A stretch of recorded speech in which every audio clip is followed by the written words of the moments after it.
बंदी छोड़ सतगुरु रामपाल जी परमेश्वर जी की जय हो। परम पिता परमात्मा सारी सृष्टि के रचनहार कुल मालिक असंख्य ब्रह्मांडों के स्वामी जगत गुरु तीनों लोकों में प्रवेश करके सबका भरण पोषण करने वाले राजाधिराज आत्माधार नाथों के नाथ देवों के देव महादेव सर्वेश्वर महेश्वर मृत्युंजय अजरो अमर आदि अनादि सनातनी प्रभु जगत पिता जगदीश्वर श्री श्री 1008 की उपाधि के वास्तविक अधिकारी अकाल मूर्त शब्द स्वरूपी राम वासुदेव सर्वगतम ब्रह्म परम पूज्य प्रथम पूज्य परम संत परम पुरुष परम धनी परम दयालु सत्य कबीर हक्का कबीर अल्लाहु अकबर बाखबर अल्लाह ताला जगत के तारणहार जगत के मुक्तिदाता जगत के जगन्नाथ हारे के सहारे हिंदुओं के राम मुसलमानों के अल्लाह सिखों के वाहिगुरु ईसाइयों के मसीह दया के सागर दयानिधि करुणा के सागर करुणानिधि स्वयंभू परिभू संकट मोचन कष्ट हरण मंगल करण दुख भंजन अविगत कबीर निर्विकार निर्विषम परमात्मा अलय अलेख सतगुरु आदि अनादि सतगुरु असली मर्यादा पुरुषोत्तम असली राम असली कृष्ण असली घनश्याम असली मुरारी राजाओं के राजा महाराजाओं के महाराजा शहनशाहों के शहनशाह सम्राटों के सम्राट भगवानों के भगवान अल्लाहों के अल्लाह प्रभुओं के प्रभु मसीहों के मसीह सच्चे वाहिगुरु बाबाओं के बाबा पीरों के पीर सेठों के सेठ जगत सेठ सावड़सा सेठ सर्वगुण संपन्न अनंत कोटि कलाओं के स्वामी अनंत कोटि ब्रह्मांडों के नायक योगियों में महायोगी ध्यानियों में महाध्यानी सिद्धों में परम सिद्ध ज्ञानियों में तत्व ज्ञानी ब्रह्म ज्ञानी महाज्ञानी परम ज्ञानी सर्वश्रेष्ठ ज्ञानी विज्ञानी युवा कबीर समर्थ कबीर असमवात अमित ओजा सच्चे रहनुमा करीम अल्लाह सुभान अल्लाह दुनिया के अंतिम पैगंबर 8 सितंबर 1951 से गांव धनाना जिला सोनीपत हरियाणा भारतवर्ष की पावन भूमि पे प्रकट रियल कल की भगवान श्री नारायण साकार हरि श्री बाबा साहेब शब्द स्वरूपी राम संत श्रोमणी सतगुरु रामपाल जी परमेश्वर जी के चरण कमल में साध संगति से जुड़े हुए देश विदेश से आप और हम सभी सत्सेवक भाई बहनों का अनंत कोटि दंडवत प्रणाम। सत्साई भाई और बहनों, दया पूज्य गुरुदेव भगवान की सतगुरु रामपाल जी परमेश्वर जी की जिनके विशेष आशीर्वाद से शुभ आशीर्वाद से आप और हम सभी साध संगति से जुड़े हुए सत्सेवक भाई बहन अपनी आत्मा के कल्याण हेतु गुरुदेव के परम तत्व ज्ञान को आधार बनाकर मोक्ष प्राप्ति के लिए निरंतर भक्ति मार्ग पर आगे की ओर बढ़ रहे हैं। भाई और बहनों, पूज्य गुरुदेव जी के कर कमल से लिखित पवित्र पुस्तक मुक्ति बोध के ऊपर वीडियो बनाने की श्रृंखला जारी है। इसी श्रृंखला में आज हमारा ये 25वें नंबर का वीडियो है। प्रत्येक वीडियो में गुरुदेव भगवान के आशीर्वाद से हमें भक्ति मार्ग से संबंधित बहुत सारी बातें जानने सुनने और समझने को मिलती हैं, जिनको देखने के बाद समझने के बाद आप और हमारा विश्वास भक्ति मार्ग पर पहले से कहीं ज़्यादा दृढ़ होता है। आज के वीडियो में गुरुदेव भगवान ने जब वे 650 साल पहले कबीर नाम से प्रकट हुए थे काशी में, उस समय परमेश्वर जी के 64 लाख शिष्य हुए थे और कुछ समय उपरांत परमेश्वर ने उन सब की परीक्षा लेनी चाहिए, क्योंकि ये नियम है, चाहे सांसारिक जीवन हो चाहे आध्यात्मिक जीवन हो, गुरु अपने शिष्यों की परीक्षा लेता है उनकी छटनी करने के लिए।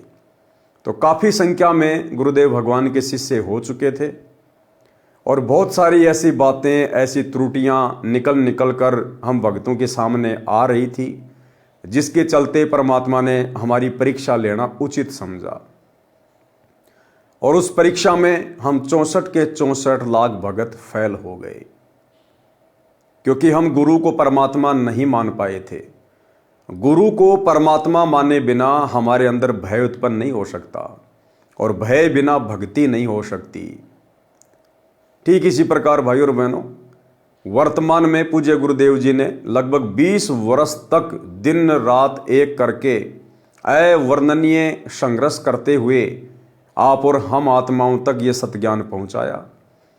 लेकिन गुरुदेव भगवान ने देखा कि इनकी हालत तो भक्ति मार्ग पर वैसी ही है जैसी 650 साल पहले थी। आ रहे हैं, खा रहे हैं, पी रहे हैं, वापस अपने घर जा रहे हैं, ये आज भी अपने गुरु को परमात्मा नहीं मान पा रहे हैं। गुरु की तो मजबूरी थी स्वयं को परमात्मा ना कहने के पीछे की। यदि गुरुदेव भगवान, जिन्होंने सन 1994 से अपने यथार्थ 13वें कबीर पंथ की शुरुआत की, यदि उस समय से सतगुरु रामपाल जी परमेश्वर स्वयं को कबीर कहने लग जाते, कोई भी आत्मा इनके ज्ञान को स्वीकार नहीं करती। उल्टा तरह तरह के दोष अपने गुरु में देखने लग जाती कि ये काहे का कबीर है, हमारी आंखों के सामने जन्म लिया है, गांव धनाने का रहने वाला जाट जाति का रामपाल है और अपने आप को परमात्मा कहता है, कबीर कहता है। भाई और बहनों, हम उल्टा परमात्मा में दोष देखने के चलते उनके दोषी बनते। इसलिए परमेश्वर ने स्वयं कबीर भगवान होते हुए भी अपने आप को छुपाया ताकि हम आत्माएं उनके तत्व ज्ञान को सुन सकें, उनकी शरण ग्रहण कर सकें। लेकिन 20 वर्ष के बाद भी परमेश्वर ने देखा कि इनकी हालत तो वही 650 साल पहले वाली है। आज भी ये मुझे कबीर परमात्मा ना मानकर उस दाढ़ी मूछ वाली हाथ से बनाई हुई कबीर जी की समझे जाने वाली नकली मुर्दा फोटो को ही कबीर भगवान मान रहे हैं। और अगर ये सिलसिला इसी प्रकार से चलता रहा तो ये आत्माएं इस कलयुग की पिछली पीढ़ी में भी मोक्ष से वंचित रह जाएंगी। इसलिए परमेश्वर जी ने हमारी परीक्षा ली और दूसरी तरफ काल प्रेरित आत्माएं गुरुदेव भगवान के आसपास बहुत ज़्यादा संख्या में इकट्ठी हो चुकी थी, जिन्हें हम मैनेजमेंट के नाम से जानते हैं, गुरुदेव के बेटा बेटी भाई बंधु रिश्तेदारों के नाम से जानते हैं, बड़े बड़े सेवादारों के नाम से जानते हैं। ये लोग भी आश्रम में हद से ज़्यादा अपना मनमाना आचरण करने लग गए थे। इसलिए काल का दाव लग गया, क्योंकि परमात्मा का वचन है कि जब तक हंसा हमरी आना, काल लगे ना तेरा बाना। लेकिन गुरु की मर्यादा में ना रहने के चलते और मर्यादा टूटने के कारण काल का दाव लग गया और काल ने उन आत्माओं को निमित्त बनाकर, उन आत्माओं को प्रेरित करके उनके अंदर मान बढ़ाई और अहंकार भर के बरवाला कांड जैसी घटना को जन्म दिलवा दिया।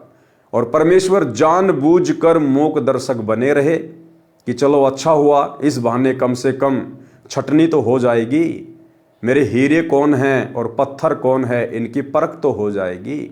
इसलिए पूज्य गुरुदेव भगवान भी चुपचाप रहे। तो भाई और बहनों, ये जो वर्तमान का समय है, जिस समय में हम जी रहे हैं, ये कोई सामान्य समय नहीं है। ये समय हम भक्तों का भविष्य निर्धारित करेगा। सन 2014 बरवाला कांड के बाद से हम भक्तों की परीक्षा चल रही है और इस परीक्षा में कौन भगत किस प्रकार से ज्ञान को आधार बना के भक्ति करता है और कौन भगत 650 साल पहले की तरह देखा देखी में अपने भविष्य को अंधकार में लेके जाता है। तो भाई और बहनों, इस परीक्षा का रिजल्ट तो आएगा तब आएगा, लेकिन 650 साल पहले परमात्मा ने परीक्षा ली, फिर क्या उसका रिजल्ट आया वो गुरुदेव भगवान ने अपने कर कमल से इस पवित्र पुस्तक मुक्तिबोध में लिखा है कि किस प्रकार से उन्होंने अपने 64 लाख भक्तों की परीक्षा ली। आज हमने इस वीडियो को देखकर शिक्षा लेनी है, क्योंकि ये कथाएं तो पूज्य गुरुदेव भगवान ने हमें सैकड़ों बार सुना रखी हैं, अपने सत्संगों में, पुस्तकों में भी लिखी हुई है। लेकिन अब ये रिवीजन का समय है, क्योंकि हम युग परिवर्तन के दौर से गुजर रहे हैं, हम परीक्षा के दौर से गुजर रहे हैं और हमने इन पुस्तकों को पढ़कर, गुरुदेव के सत्संगों में इन कथाओं को सुनकर हमने शिक्षा लेनी है और हमने वही गलती नहीं दोहरानी है जिस गलती के कारण 650 साल से आप और हम सभी भगत भाई बहन बारंबार जन्म लेते हुए माँ के गर्भ में नरक कुंड को भोगते हुए आ रहे हैं। तो क्या थी वो घटना, किस प्रकार से परमात्मा ने अपनी आत्माओं की परीक्षा ली? सबसे पहले गुरुदेव भगवान ने आदरणीय गरीबदास जी महाराज जी के सदग्रंथ साहिब से कुछ वाणियाँ लिखी हैं। पहले हम इन वाणियों को पढ़ेंगे, फिर गुरुदेव ने इन वाणियों का सरलार्थ किया है। फिर गणिका के संग चले सीसी भरी शराब, गरीबदास उस पूरी में जुल्हा भया खराब। परमात्मा ने क्या किया हम भक्तों की परीक्षा लेने के लिए? एक काशी नगर की प्रसिद्ध वैश्या थी गणिका। वो सत्संग सुनकर गुरुदेव भगवान की शरण में आ चुकी थी। लेकिन आश्रम के बाकी जो भगत थे, मैनेजमेंट के बाकी जो भगत थे, वो उस बहन से राग द्वेष ईर्ष्या किया करते थे। राग तो नहीं किया करते थे, राग का मतलब तो विशेष प्यार होता है, वे द्वेष किया करते थे, द्वेष। और वो बहन बड़ी दुखी होती थी कि बड़ी मुश्किल से तो मुझे गुरुदेव भगवान ने नरक कुंड से निकाला है, मैं ऐसा घटिया कर्म किया करती थी परमात्मा के दरबार में जिसकी माफ़ी नहीं है। परमात्मा ने मेरे ऊपर दया बख्शी, उस कुकर्म को छुड़वाया, अपनी शरण में लिया। अब वो बहन सत्संग में आए बिना रह नहीं सकती थी, क्योंकि जिस आत्मा को अपने पाप कर्म आंखों के सामने दिखाई पड़ते हैं वो बकवाद नहीं करती है, वो ज़्यादा से ज़्यादा भक्ति में मन लगाती है। लेकिन अन्य जो बकवादी भगत थे, जो आश्रम में रहा करते थे, जो मैनेजमेंट को संभाला करते थे, वो गुरु के अधिक नज़दीक रहने के चलते गुरु को समझ नहीं पाए। क्योंकि भाई और बहनों, ये कहावत है कि दीपक तले हमेशा अंधेरा रहता है, घर का जोगी जोगना, बाहर का जोगी सिद्ध। सैकड़ों हजारों किलोमीटर दूर बैठे हुए भाई बहन ज्ञान को आधार बनाकर इस भक्ति को समझ जाएंगे, गुरुदेव भगवान को समझ जाएंगे, लेकिन उनके चरणों में रहने वाले उनको नहीं जान पाएंगे, नहीं पहचान पाएंगे। तो पूरा का पूरा मैनेजमेंट धोखे में था, गुरु को केवल मानुष ही मानता था और अपना मन माना आचरण करता था, बार बार परमात्मा के समझाने के बाद भी। तो गणिका बहन ने रोते रोते परमात्मा से अर्ज की, प्रार्थना की कि परमेश्वर, अब मुझे धरती पर कहीं ठिकाना ही नहीं है। तो परमात्मा ने कारण जानना चाहा। बहन ने कारण बताया कि ऐसे ऐसे कुछ भगत भाई हैं जो मेरे साथ में बदसलूकी करते हैं, मुझे यहाँ आने के लिए मना करते हैं कि तेरे कारण से गुरुजी बदनाम हो रहे हैं, तेरे कारण से आश्रम बदनाम हो रहा है। परमात्मा ने इशारों में, सत्संगों में सार्वजनिक तौर पर सभी को संकेत किया कि भाई कुष्ठी हो चाहे संत बंदगी कीजिए और हो वैश्या के विश्वास चरण चित दीजिए। अगर कोई भगत है, उपदेश ले लिया है या परमात्मा का सत्संग सुन रहा है, और यदि वो भयंकर बीमार है, उसको कोढ़ का रोग लगा हुआ है, कोढ़ से भयंकर रोग नहीं हो सकता, जिसमें पूरा शरीर बदबू मारता है, मक्खियां भिन भिनाती हैं, मवाद पड़ी होती है। परमात्मा ने कहा यदि कोई कोढ़ी है और वो परमात्मा चाहता है, सत्संग सुनता है, और चाहे कोई वैश्या भी क्यों ना हो, यदि वो उस कुकर्म को त्याग कर सत्संग में आ रही है, अपना आत्म कल्याण चाहती हैं, तो उनको भी विशेष सम्मान देना चाहिए, उनसे नफरत नहीं करनी चाहिए। उस गणिका को अपनी बहन की दृष्टि से देखना चाहिए, ना कि वैश्या की दृष्टि से। लेकिन भाइयों और बहनों, आप और हम गुरुदेव के संकेतों को नहीं समझ पाए, क्योंकि गुरुदेव के संकेतों को भी वही समझ सकता है जो गुरु को परमात्मा मानता है। शब्द सैन सतगुरु की पहचान है, पावे अटल सुहाग रे। नहीं माने, उसके बाद फिर परमात्मा ने एक दिन रविदास जी से हाथी किराए पर मंगवाया और उस गणिका बहन को, जो कि परमात्मा की बेटी बन चुकी थी, उपदेश ले चुकी थी, उसे कहा कि बेटी क्या तू मेरे साथ हाथी पर बैठेगी? उसने कहा कि परमात्मा, मैं आपकी बेटी हूं, जो आप आज्ञा दोगे दासी वही करेगी।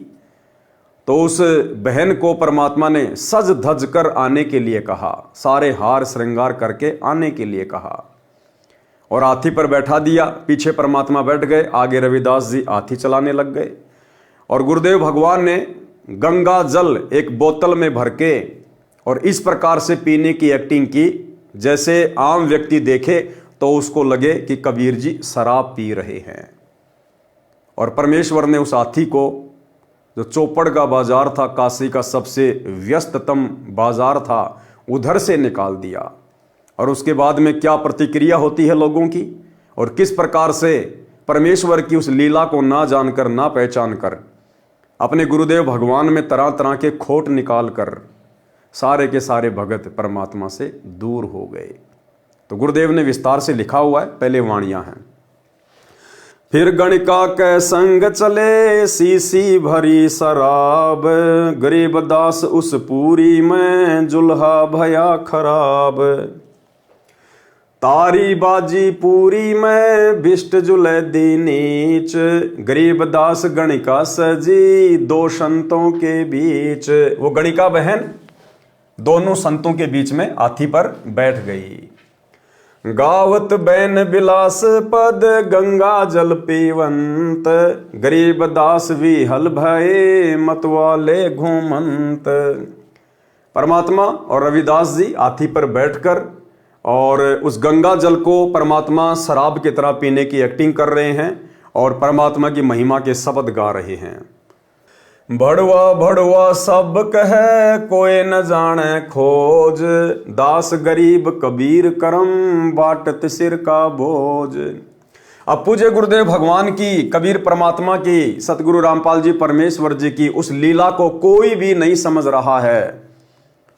हम भगत भी नहीं समझ पा रहे थे, बाकी अन्य की तो बात छोड़ दीजिए, जगत वाले तो समझते क्या, भगत भी परमेश्वर की इस लीला को समझ नहीं पाए और गुरुदेव भगवान को भड़वा भड़वा कहने लगे, यानी नीच आदमी कहने लगे। कोई न जाने खोज, उस लीला के पीछे क्या कारण था उसको कोई नहीं जान पाया।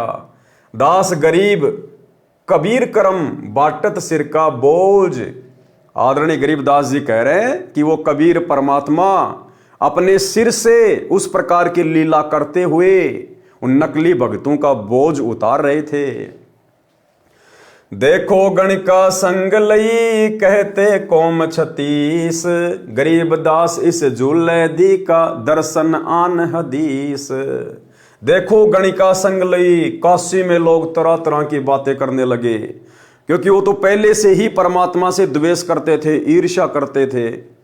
और उस दिन तो उनको मौका मिल गया कि भाई हम तो पहले ना कहा करते थे कि ये जुलाहा एक नंबर का बदमाश आदमी है, और जब से ये वैश्या आश्रम में जाने लगी थी हम तो पहले कहने लग गए थे कि कभी न कभी कांड होगा। और देख लो भाई, सबके सामने बात आ गई आज, सबके सामने 36 कौम के लोग, यानी सभी जातियों के व्यक्ति इस तरह की बातें करने लगे। गरीब दास इस जुलैदी का दर्शन आन हदीस, और कहने लगे इस जुलाहे का तो दर्शन करना भी बहुत बेकार है, इसका तो दर्शन भी ना हो। सा सिकंदर को सुनी भिष्ट हुए दो संत, गरीब दास चारों वर्ण उठ लागे सब पंथ। अब ये बात सिकंदर लोदी के पास भी पहुंच गई, क्योंकि उस समय जिस समय परमेश्वर ने ये लीला की, उस समय राजा सिकंदर लोदी भी काशी में ही आया हुआ था। तो मुसलमान तो पहले ही परमात्मा से खपा थे, नाराज थे। उस दिन उनको मौका मिल गया, मुसलमान इकट्ठे होकर राजा सिकंदर लोदी के पास गए, उसको भड़काया कि महाराज देख लो, हम तो पहले ना कहते थे, अब तो हमारी बहन बेटियों का सरेआम निकलना मुश्किल हो गया। उसने तो बिल्कुल भड़वागिरी कर दी। सिकंदर लोदी के कानों में ये बात पहुंच गई।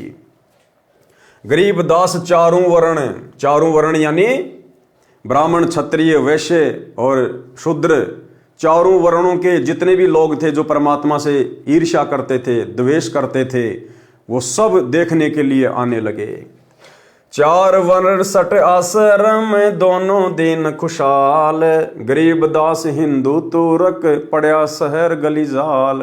अब सारे के सारे वो पंडित, वो मुल्ला, वो काजी, साधु संत खुशी से नाचने लगे, झूमने लगे कि आज बहुत बढ़िया काम हो गया, आज इसकी पोल पट्टी सबके सामने आ गई, अब हमारी बल्ले बल्ले हो जाएगी। सा सिकंदर कह गए सुन कबले अरदास, गरीब दास तलवा हुई पकड़े दोनों दास। सारे इकट्ठे होके राजा सिकंदर लोदी के पास गए, उनसे अरदास करी, प्रार्थना करी, कबीर जी को सजा देने की बात कही गई। और गरीब दास तबला हुई, यानी बादशाह सिकंदर लोदी के आदेश पर परमात्मा और रविदास दोनों को पकड़ कर लाया गया। अब राजा सिकंदर लोदी ने क्या कहा? अब देखो भाई और बहनों, हम कहां सतलोक जाने के अधिकारी थे 650 साल पहले। राजा सिकंदर लोदी जो ऐसा चमत्कार देखकर अपनी आंखों के सामने, यानी स्वयं सिकंदर लोदी ने कबीर जी के मुंह बोले गुरु पंडित रामानंद जी की गर्दन अपने तलवार से काट दी थी, शरीर के 2 टुकड़े हो गए थे। और सिकंदर के सामने पूज्य गुरुदेव भगवान ने, कबीर परमात्मा सतगुरु रामपाल जी ने उस कटी हुई गर्दन को जोड़ा, कटी हुई गाय को जीवित किया, और भी ना जाने कितने चमत्कार किए। उसके बावजूद भी सिकंदर लोदी अपने परमात्मा को पहचान नहीं पाया, अपने गुरु को नहीं पहचान पाया। और जनता के दबाव में आकर और परमात्मा को पकड़ने के आदेश दे दिए। ऐसे थे हम भगत 650 साल पहले। कहो कबीर ये क्या किया गणकालीनी संग, गरीबदास भूले भक्ति पड़या भजन में भंग। अब शिक्षा दे रहा अपने कबीर भगवान को, सतगुरु रामपाल जी परमात्मा को, दिल्ली का बादशाह सिकंदर लोदी, कि कहो कबीर ये क्या किया गणकालीनी संग, वैश्या को साथ में लेके घूम रहा है, गरीबदास भूले भक्ति पड़या भजन में भंग। अब सिकंदर लोदी एक भगत कह रहा अपने गुरु जी को, अपने परमात्मा को शिक्षा दे रहा है कि आप तो भजन भूल गए, आपको नियम मर्यादाओं का भी ज्ञान नहीं रहा, आपकी तो भक्ति में भंग पड़ गया।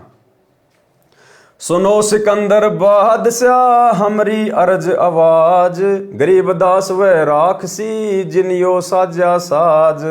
अब परमात्मा ने कहा कि भाई सिकंदर राजा, भाई बादशाह, हमारी प्रार्थना है, विनती है, जिसने हमें ये भक्ति दी है वो ही हमारी लाज रखेगा।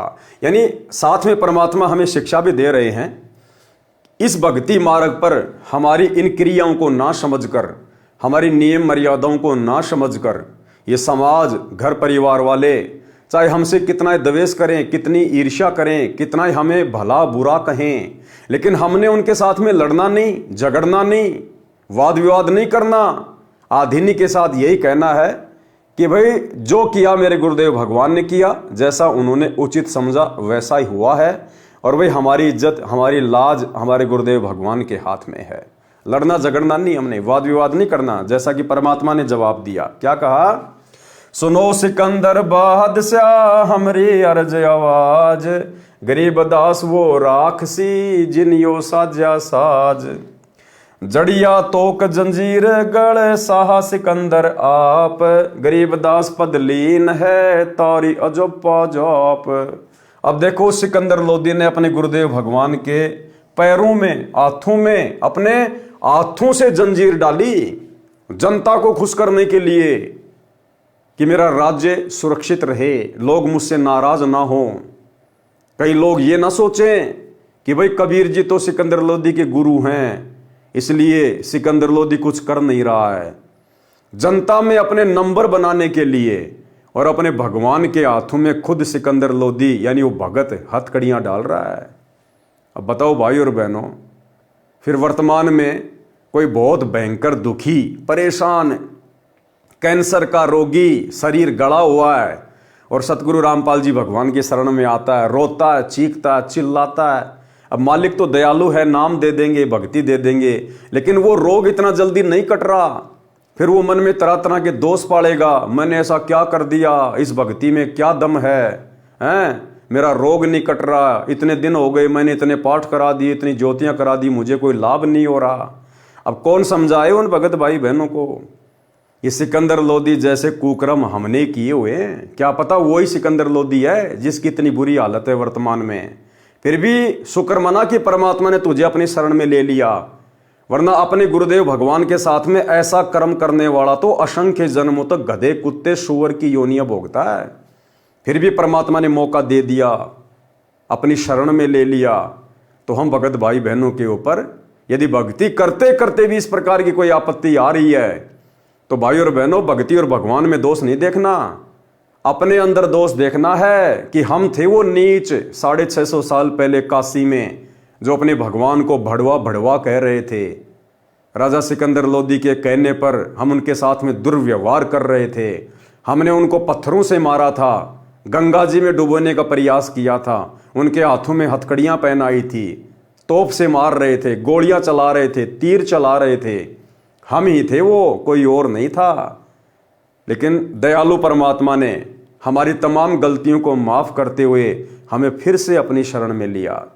तो भाई और बहनों, ये रोग आप और हमारी बदसलूकियों के हैं, बदतमीजियों के हैं, तो ये धीरे धीरे कटेंगे मेरे भाई, धीरे धीरे ही।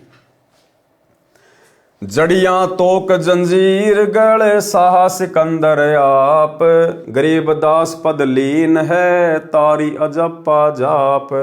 अब परमात्मा तो अपनी भक्ति में लीन हो गए, अपने सतनाम के जाप के अंदर अपनी सुरती लगा ली, यानी आप और हमें शिक्षा दे रहे परमात्मा इन्हें सतनाम का जाप करने की, सार नाम का जाप करने की, प्रथम नाम का जाप करने की, तीनों समय की आरती करने की, पांचों यज्ञ करने की, सत्संग सुनने की आवश्यकता नहीं है।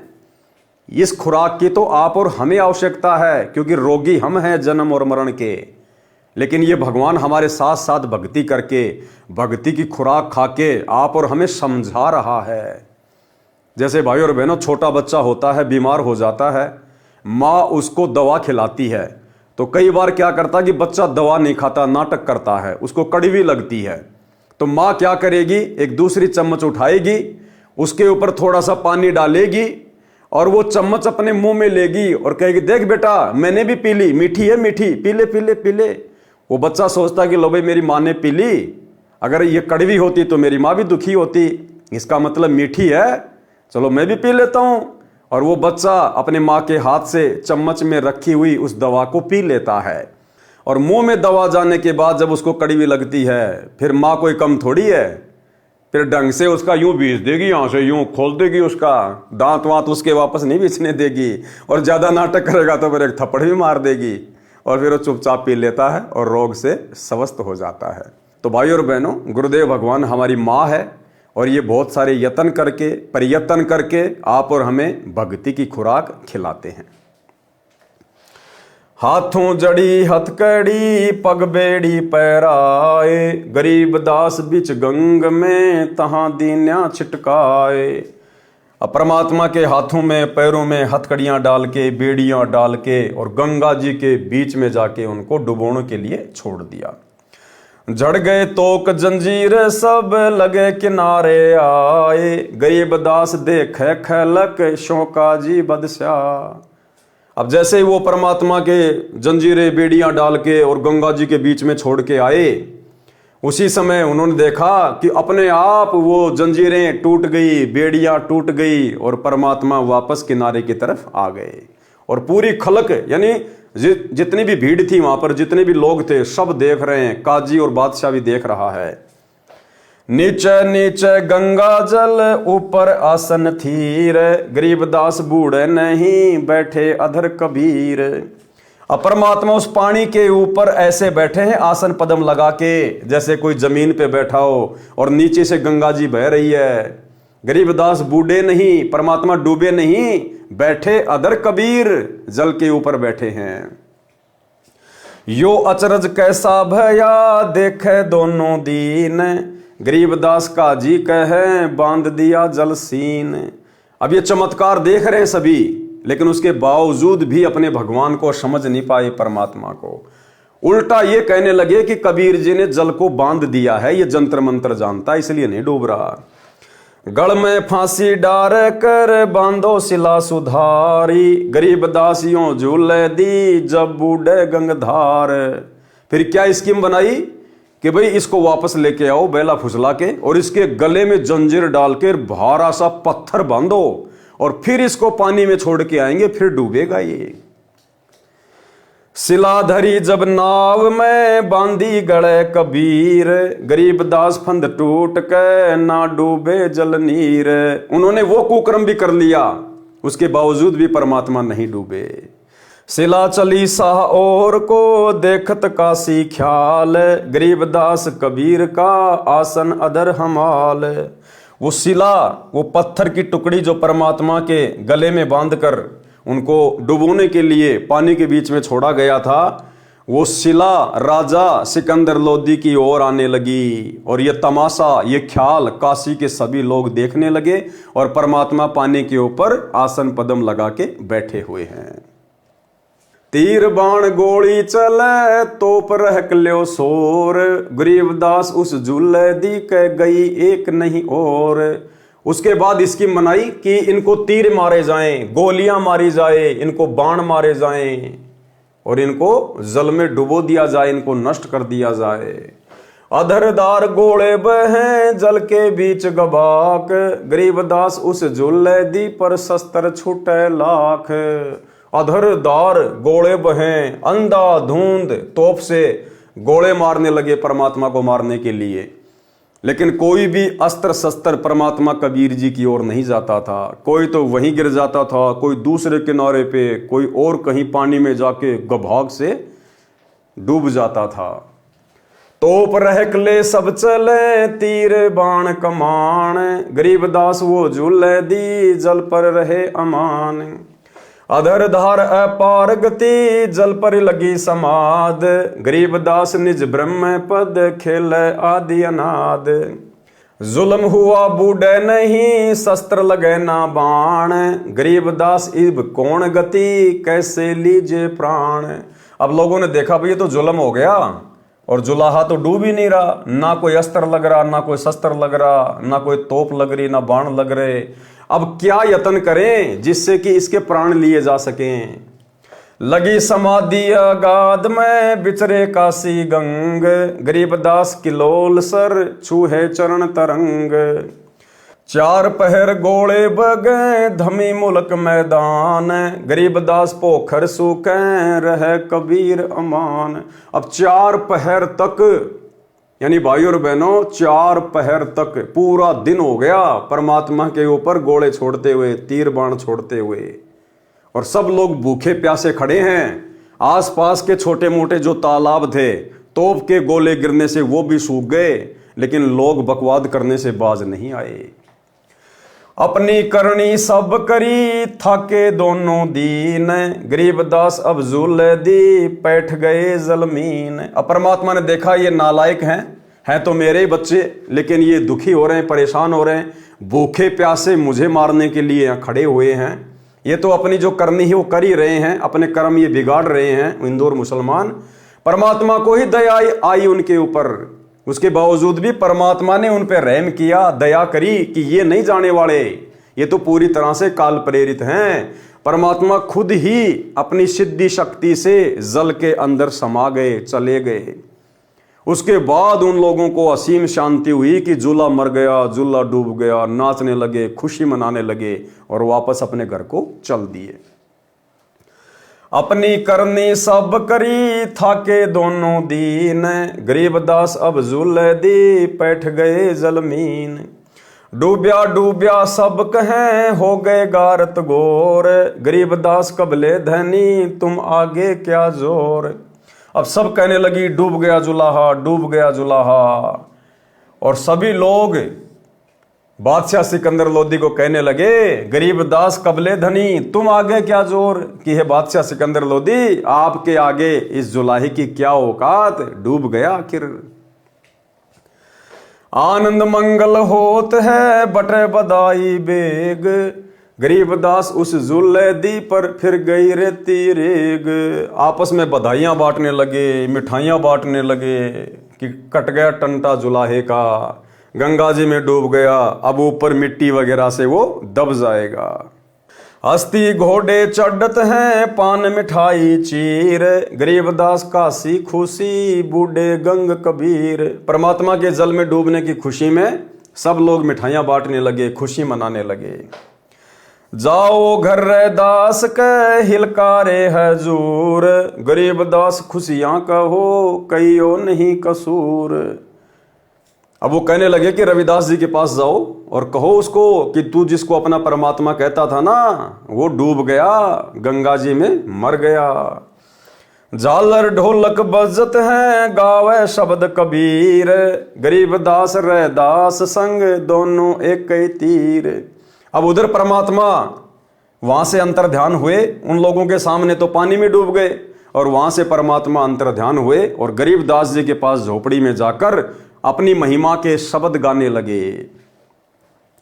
काजी पंडित सब गए, शाह सिकंदर उठ, गरीबदास रैदास के भेस गए जट जूट। कोठी कुठले सब झके, बासन टिंडर गोली, गरीबदास रैदास सुनो, कहाँ गए वह बोल। वे प्रगट पूर्ण पुरुष हैं, अविनाशी अलय अला, गरीबदास रैदास कहे, सुनो सिकंदर सा। अब किसी ने कहा जी वो तो रविदास जी के पास में झोपड़ी में बैठा हुआ है। जब वहां गए लोग रविदास जी को बताने के लिए कि तू जिसको परमात्मा परमात्मा कहता था वो तो गंगा में डूब गया, तो रविदास ने कहा कि कौन डूब गया? वो देखो वो बैठे परमात्मा शब्द गा रहे हैं, वो तो परमात्मा एक तारा लेके शब्द गा रहे। अब दौड़ के वापस गए, बोला वो तो नहीं डूबा, नहीं डूबा, रविदास के पास बैठा है।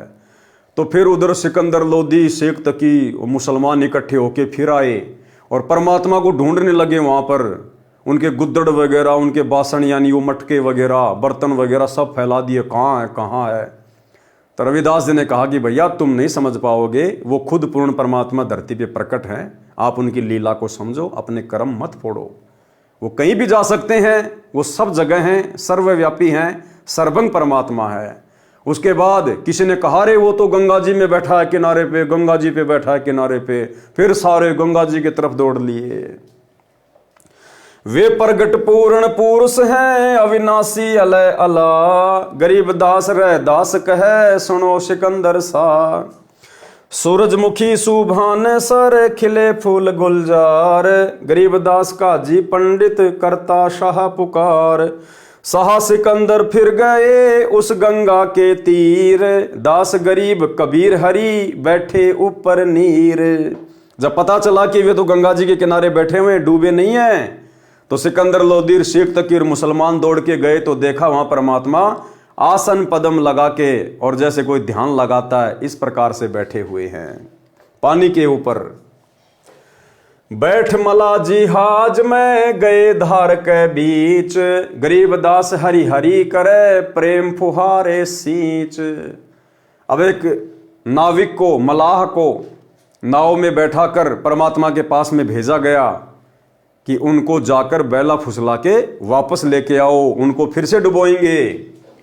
करी अरज मल्लाता हाँ, दीन दुनी बदशाह, गरीब दास आसन अधर, लगी समाधि जुलाहा। अब उस नाविक ने जाके परमात्मा से प्रार्थना की कि मालिक मैं तो नौकर हूं, बादशाह का आदेश है, आपको बुलाया गया है। भंवर फिरत है गंग जल, फूल उगाने कोटि, गरीब दास तहां बंदगी, हरिजन हरि की ओटी। साकड़ सीढ़ी लाए कर, उतरे तहां मला, गरीब दास हम बंदगी, याद किए बदशाह। अब उस मला ने कहा कि परमात्मा आपको बादशाह ने याद किया है। बैठ कबीर जहाज में आए गंगा घाट, गरीब दास का सीथ की, हांडे बो विधि बाट। परमात्मा आए उसके साथ में बैठकर, खूनी हाथी मस्त है, पग बंधे जंजीर, गरीब दास जहां डारिया, मशक बांध कबीर। अब उस सिकंदर लोदी ने, आप और हमारे जैसे उस नालायक भगत ने फिर से जनता के दबाव में आकर अपने नंबर बनाने के लिए अपने गुरु को, अपने कबीर देव भगवान को फिर से जंजीरों से बांध दिया और अब की बार परमात्मा को दिल्ली लेकर गए। शेख तकी ने कहा कि इसको दिल्ली लेकर चलो और वहां इसको खूनी हाथी से कुचलवाएंगे। खूनी हाथी मस्त है, पग बंधे जंजीर, गरीब दास जहां डारिया, मशक बांध कबीर। सिंह रूप साहिब धर्या, भागे उल्टे फील, गरीब दास नहीं समझती, या दुनिया खलील। अब जैसे ही परमात्मा को खूनी हाथी से कुचलवाने का प्रयास किया गया, वो महावत हाथी को लेकर परमात्मा की तरफ बढ़ा। फील मानी हाथी, भागे उल्टे फील। अब परमात्मा ने उस समय हाथी को सिंह रूप दिखा दिया। अब हाथी की तो सारी शराब उतर गई, सारा नशा उतर गया और हाथी उल्टे पैर भागने लगा, चिंगाड़ मार मार के। परमात्मा कहते हैं उसके बाद भी ये दुनिया नहीं समझती है, इतनी काल प्रेरित है। बड़े केहरी सिंह जित, चोर शिखर असमान, गरीब दास हस्ती लख्या, दिखे नहीं जिहान। कूटे शीस महावतम, अंकुश शीर गरगाप, गरीब दास उल्टा भागे, तारी दीजे थाप। बाले को खो मारिए, चरकी छूटे पाख, गरीब दास नहीं निकट जाए, किलकी देवे लाख। अब वो महावत कोशिश कर रहा है कि हाथी वापस क्यों दौड़ रहा है, तो हाथी की कोख में भाले मार रहा है, उसको परेशान कर रहा है, क्योंकि महावत को डर बैठ गया कि अब तेरी नौकरी जाएगी, राजा तेरे को सजा देगा। तो परमात्मा ने फिर क्या किया कि भाई ये इस हाथी को, बेचारे जीव को परेशान कर रहा है, दुखी कर रहा है, तो परमात्मा ने इस महावत को भी सिंह रूप दिखा दिया। अब जैसे ही वो सिंह रूप दिखाई दिया और ऐसे लगा कि बस छलांग मार के तुझे खाने वाला है।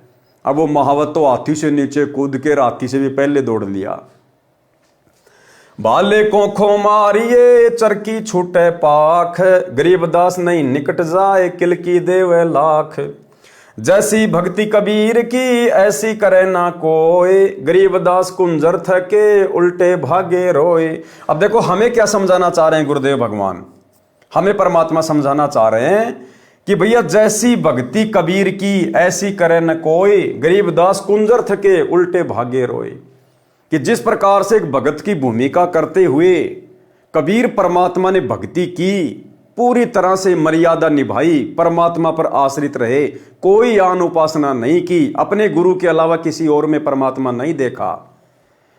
अगर उस प्रकार से यदि कोई भक्ति करेगा तो जिस प्रकार परमात्मा ने इस प्रकार दृढ़ होकर भक्ति करी, तो कहते हैं वो हाथी भी थक गया, दुनिया भी थक गई, गोले तोप तीर कमान हर प्रकार से राजा ने मारने का प्रयास कर लिया, हाथी से मरवाने का प्रयास किया गया, लेकिन भगत का बाण भी बाका नहीं हुआ। तो गुरुदेव हमें शिक्षा दे रहे हैं कि वर्तमान में आप लोगों ने इसी प्रकार से अपने गुरु को परमात्मा मानकर उनके ऊपर दृढ़ विश्वास करके और पूर्णतया मर्यादा में रह के भक्ति करनी है। फिर तुम्हारे ऊपर चाहे पूरे जहान की समस्याएं क्यों ना टूट पड़े, परमात्मा ऐसे मर्यादित सत दृढ़ भगत का बाण भी बाका नहीं होने देगा, आगे खड़ा मिलेगा परमात्मा। जैसी भक्ति कबीर की ऐसी करे न कोई, गरीबदास कुंजर थके उल्टे भागे रोए। दुम गोवे मुंडी धुने सैन समझ एक, गरीबदास दिखे नहीं आगे खड़या अलेख। अब वो हाथी जब महावत उसको परेशान कर रहा था, तो हाथी अपनी पूंछ को दबा के और अपने मुंडी को यानी सिर को धुन धुन के वापस दौड़ रहा था, संकेत नहीं समझ रहा था उस महावत के, क्योंकि सामने परमात्मा खड़े हुए थे सिंह रूप में। पीलवान देखा तब खड़ा केहरी सिंह, गरीबदास आए तहां धर्मोला बहुरंग। अब इतने में परमात्मा ने, सतगुरु रामपाल जी परमात्मा ने उसी समय उस महावत को भी सिंह रूप दिखा दिया, शेर का रूप दिखा दिया। उतरे मोला अरस्ते भाव भक्ति के हेत, गरीबदास तब सालख है कबीर पुरुष सहेत। अब उसके बाद परमात्मा ने राजा सिकंदर लोधी को भी वही रूप दिखा दिया। कैसा रूप दिखा दिया? जैसे एक तरफ तो परमात्मा खड़े और दूसरी तरफ एक भयंकर रूप बनाया परमात्मा ने, आसमान को छू रहे हैं। और फिर परमात्मा ने सिंह रूप बनाया ऐसा ही, तो राजा सिकंदर लोधी मुकुट समेत परमात्मा के चरणों में गिर गया, अपने जान की भीख मांगने लगा। उतरे मोला अरस से भाव भक्ति के हेत, गरीबदास तब सालख है कबीर पुरुष सहेत। लीला की कबीर ने दो रूप रहे दीस। अब परमात्मा ने लीला की, अपने दो रूप दिखा दिए। क्या? दो रूप। एक तो जिस रूप में परमात्मा 650 साल पहले आए थे वही रूप दिखा दिया, और दूसरा एक अन्य रूप दिखा दिया, क्योंकि उस कबीर वाले रूप को तो कोई परमात्मा मान ही नहीं रहा था उस समय, इसलिए परमात्मा ने एक दूसरा रूप और दिखा दिया। तो सिकंदर लोधी ने देखा भाई ये है अल्लाह, ये है परमात्मा। जम भाई अंगड़ाइयां लंबे भय दयाल, गरीबदास उत्साह को मानो दर्शा काल। जम भाइयां अंगड़ाइयां, अब परमात्मा ने ऐसे जैसे मतलब जम भाई लेते ना यूं, ऐसे परमात्मा ने किया और इतना लंबा रूप आसमान को छू रहा है। सिकंदर लोधी हक्का बक्का हो गया देख के। जम भाई अंगड़ाइयां लंबे भय दयाल, गरीबदास उत्साह को मानो दर्शा काल। राजा सिकंदर लोधी को ऐसा लगा जैसे ये काल है और तुझे अभी खाने वाला है, डर गया पूरी तरह से।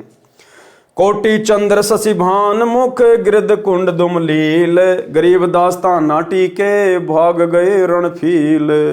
करोड़ों चंद्रमाओं और करोड़ों सूर्यों जितनी रोशनी, इतना नूर, इतना परमात्मा ने उसको दिखाया सिकंदर लोधी को। नैन लाल भोभीत है डूंगर नक पहाड़, गरीबदास उत्साह को सिंह रूप दीदार। मस्तक शिखर स्वर्ग लग दीर्घ दे बिलंद, गरीबदास हरि उतरे काटन यम के फंद। अब परमात्मा का जो मस्तक था परमात्मा का जो शीश था ऐसे लगा जैसे सुरग को छू रहा है। गिरदना भी निर्भय कला दुदकार है नहीं कोई, गरीबदास त्रिलोकी में गाजतास की होय। ज्यों नरसिंह प्रहलाद के यूं वह नरसिंह एक, गरीबदास हरि आइया राखण जन की टेक। बार बार सताए कर मस्तक लेन्या भार, यानी गुरुदेव भगवान कह रहे हैं कि बार बार अपने परमात्मा को दुखी करके और अपने सिर के ऊपर पाप का बोझ रख लिया। बार बार सताए कर मस्तक लेन्या भार, गरीबदास सायों कहें बख्शो इब की बार। और ये स्थिति भाई और बहनों वर्तमान में गुरुदेव भगवान के साथ में हो रही है, अपने भक्तों के द्वारा। उस समय भी अपने भक्तों के द्वारा ही परमात्मा ज्यादा दुखी किए जाते थे, और वर्तमान में भी अपने भक्तों के द्वारा परमात्मा दुखी किए जा रहे हैं। हिसार जेल से आने वाली ऑडियो में परमात्मा कितने दुखी होकर कहते हैं कि बच्चों सुधर जाओ, मान जाओ, एक एक की नहीं सुनी जाती है। यानी हिसार जेल में गुरुदेव भगवान के पास में सतलोक आश्रम मैनेजमेंट हरियाणा से जुड़े हुए भाई बहनों की इतनी प्रार्थनाएं जाती हैं, इतनी शिकायतें जाती हैं, राग द्वेष ईर्ष्या लड़ाई झगड़े। परमात्मा कहते हैं बच्चों सुधर जाओ, मान जाओ, एक एक की नहीं सुनी जाती, एक एक की नहीं सुनी जाती है। अर्थात सत्संगों को आधार बनाओ, ज्ञान को आधार बनाओ, अपने परमात्मा को ज्यादा दुखी ना करो। छोटी सी ऑडियो। तो जैसे दास बता रहा था कि सार नाम लेकर एक ऐसी बुरी मौत मरा, एक्सीडेंट हो गया, गाड़ी ले रहा था। अब मैं देखता हूँ जैसे ये बकवाद करी है 11/7 को, ये सार नाम प्राप्त न करी है, ये बकवास उसने की है। अब वो कुत्ते वाली मौत नहीं मरेगा तो और क्या करेंगे ये बताओ।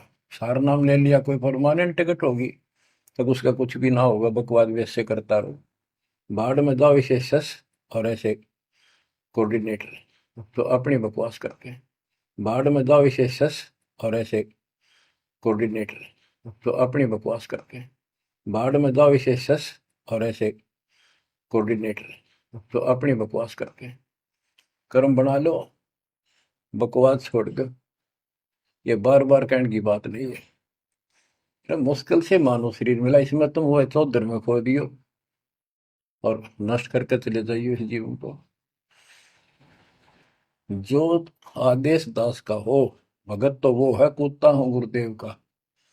रामपाल दास का नाम, गले प्रेम की जेवड़ी, जहाँ खेचो वहाँ जाऊं मैं। तो करो तो बाहू, वापस आ जाऊं तो दूर दूर करो तो जाऊं, जो रखो तो हीरो, जो देवो सो खाऊं। के एक परमात्मा इस भाव में आओगे ना, बात तो बढ़ेगी जब। वैसे ठीक है दिशा करोगे मालिक रखा को नहीं, ठीक वो मर गए, भक्ति कर रहे थे, हुआ तो उन्हें मिलेगी, और अगले जन्म में हो सके कि राजा महाराजा बन जाए, फिर कर्म फोड़ के फिर कुत्ते बन जाएंगे। तो ऐसे अधीन होना पड़ेगा। आपको जो निर्देश मिले भैया सेवा छोड़ दे, तुरंत त्याग दे, हाथ जोड़ के खुश होकर, मुंह बढ़ावा नहीं कि तो देखा है कोऑर्डिनेटर हटा दिया, मैं इतने दिन से सेवा कर रहा था, मैं ये कर रहा था है, वैसे उन दिनों में किया मैंने, जो दुख के दिन थे आज में हटा दिया। तो के राजा था तू, के मंत्री लाग रहा था, भले आदमी, सेवा थी मजदूरी थी, मालिक ने दी, मालिक ने ले ली। खुश होना चाहिए हाथ जोड़ के, भाई फेर दियो चांस गुरु जी ने कहियो, फिर मौका दे, कोई गलती हो तो सुधारूंगा सुधारूंगी। ये तो साधु के लक्षण। और बकवाद करके मुंह चढ़ाकर बैठे कि किसका के बिगाड़ेगा, कल मरेगा कुत्ते वाली मौत से, रहसे की सीट के मारेगा काल। बच्चों अपने ऊपर रहम ना करते, दास पकड़ लो।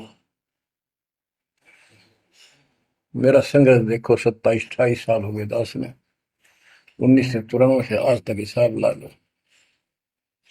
और इसलिए कि आप घोर नरक में पड़े हो, इसको सुख मानने बैठे हो। और ये सुख है कितनी समय का पता है आपको? या सांस बेरा ना, इस सांस का आवण हो ना हो, ऐसे गंदे लोग में माचे माचे करो हो, अहंकार में सड़ रहे हो। यू काल अफारा भर अफारा कर रखा काल ने, तो हवा भर रखी है, फिर एकदम पलट देगा टायर सा तुम्हारा। आँख खोल लो, आखिर तुझको कौन कहेगा, गुरु बिन आत्म ज्ञान, मन ने की कर ले, दो दिन काम है मान, मन ने की। ये कबीर साहब रो रो कर गाया करते, खड़े होके तो चौराहों पर, आंखों में आंसू होती थी उनके। ये गाना नहीं था, ये विलाप था। विलाप दास गाता नहीं, आत्मा से रोता है, ऊपर से गा रहा।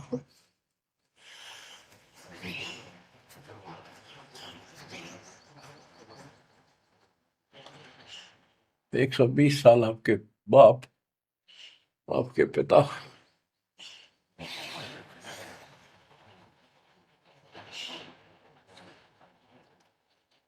एक झोपड़ी में रहे, गर्मी सर्दी बारिश हो गई, हमारे लिए पड़े रहे, क्योंकि वो आते हमारे को सद्बुद्धि देने के लिए, पर हमारे ऊपर काल का प्रभाव जबरदस्त है। उस काल के प्रेशर को इस आत्मा के ज्ञानता को हटाने के लिए ये सत्संग माध्यम है। भक्ति खूब कर ली, मर्यादा भंग होती रही तो खाक भक्ति साथ पंचर हो रहा है, हवा भरे जाओ उधर से फुर होती रहेगी।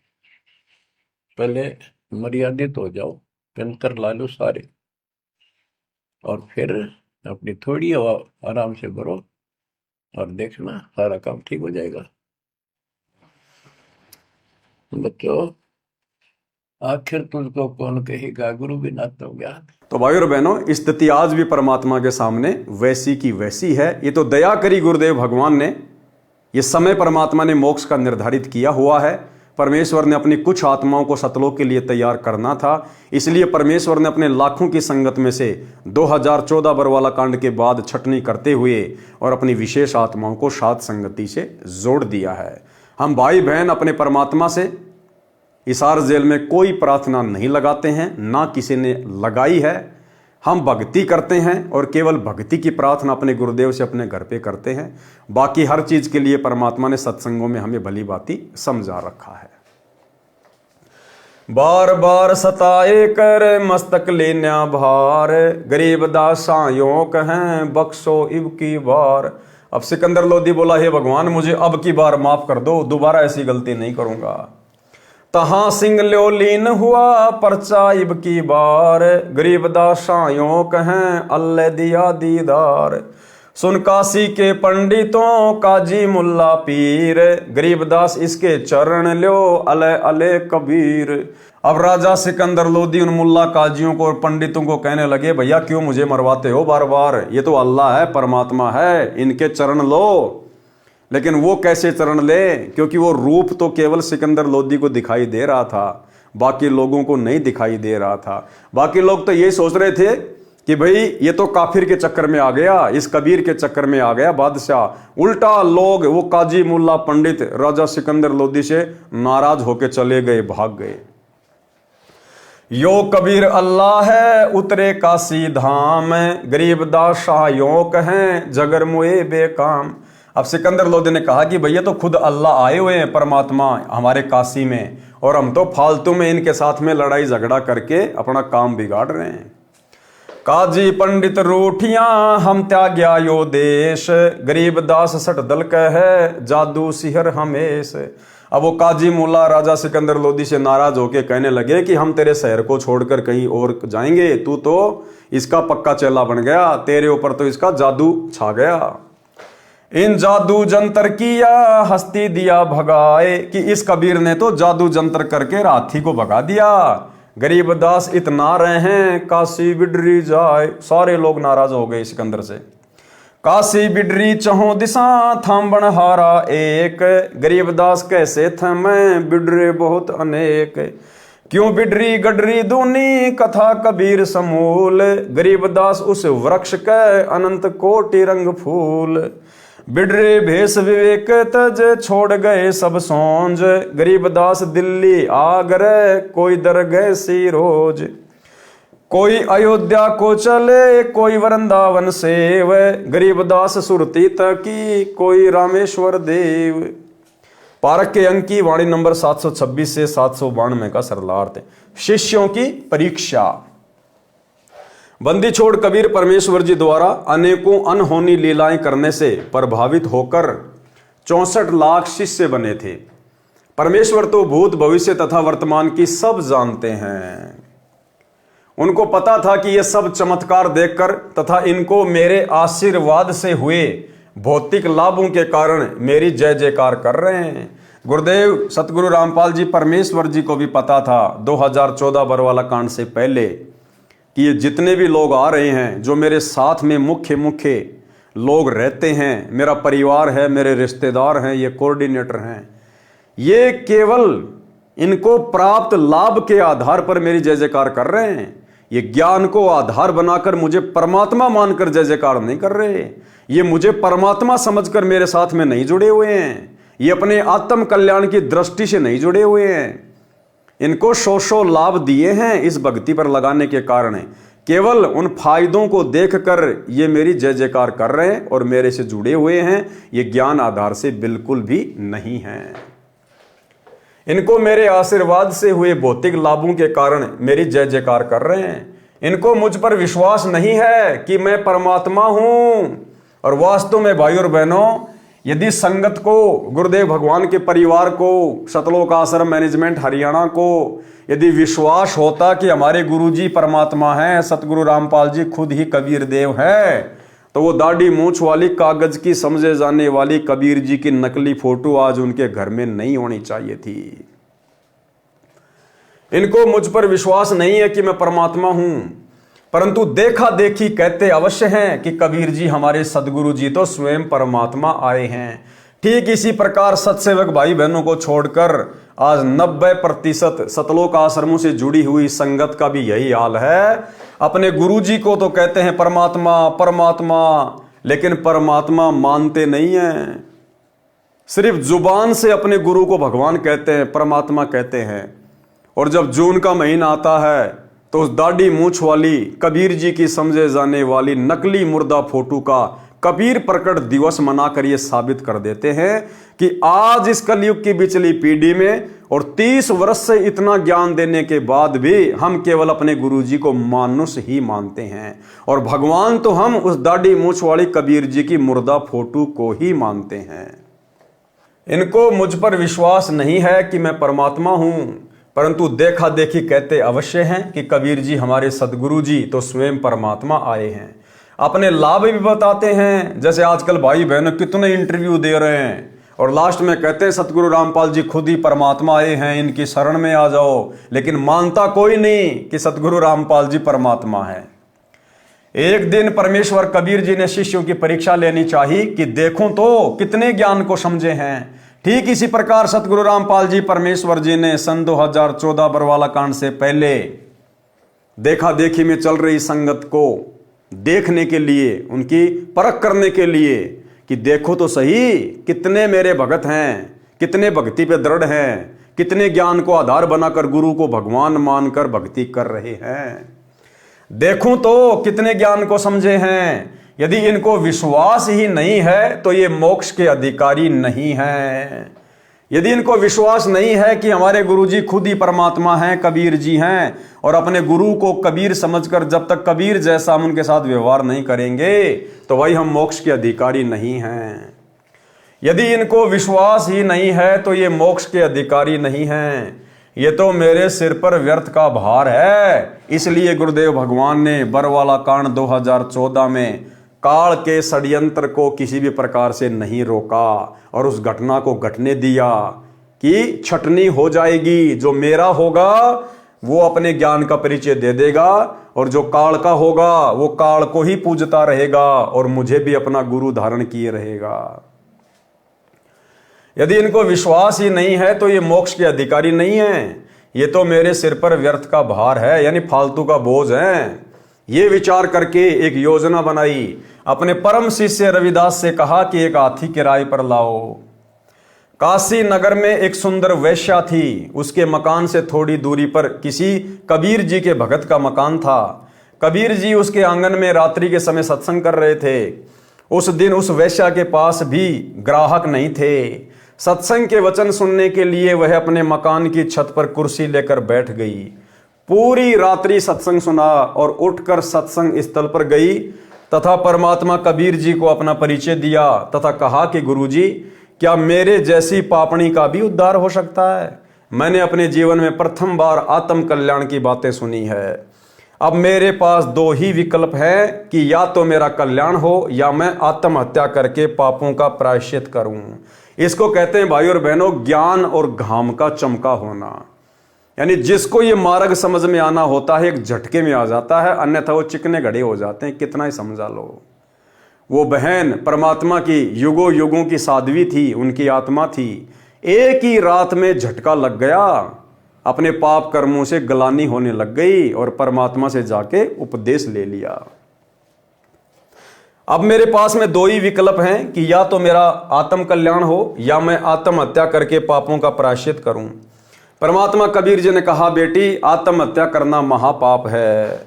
भक्ति करने से सभी पाप परमात्मा नष्ट कर देता है। आप मेरे से उपदेश लेकर साधना करो और भविष्य में पापों से बचकर रहना। उस बहन ने प्रतिज्ञा की और परमात्मा कबीर जी से दीक्षा लेकर भक्ति करने लगी तथा जहां भी प्रभु कबीर जी सत्संग करते वहीं सत्संग सुनने जाने लगी, जिस कारण से कबीर जी के भक्तों को उसका सत्संग में आना अच्छा नहीं लगता था। वे उस लड़की को कहते थे कि तेरे कारण गुरुजी की बदनामी होती है, तू सत्संग में मत आया कर। यानी वो आश्रम का जो मैनेजमेंट था 650 साल पहले, वो गुरुजी की इज्जत का ठेकेदार बन गया। तू सबसे आगे गुरुजी के पास बैठती है, वहां ना बैठा कर। लड़की ने ये बातें गुरु कबीर जी को बताई और फूट फूट कर रोने लगी। परमेश्वर कबीर जी ने कहा कि बेटी आप सत्संग में आया करो। कबीर जी ने सत्संग वचनों द्वारा स्पष्ट किया कि मैला कपड़ा साबुन और पानी से दूर रहकर निर्मल कैसे हो सकता है।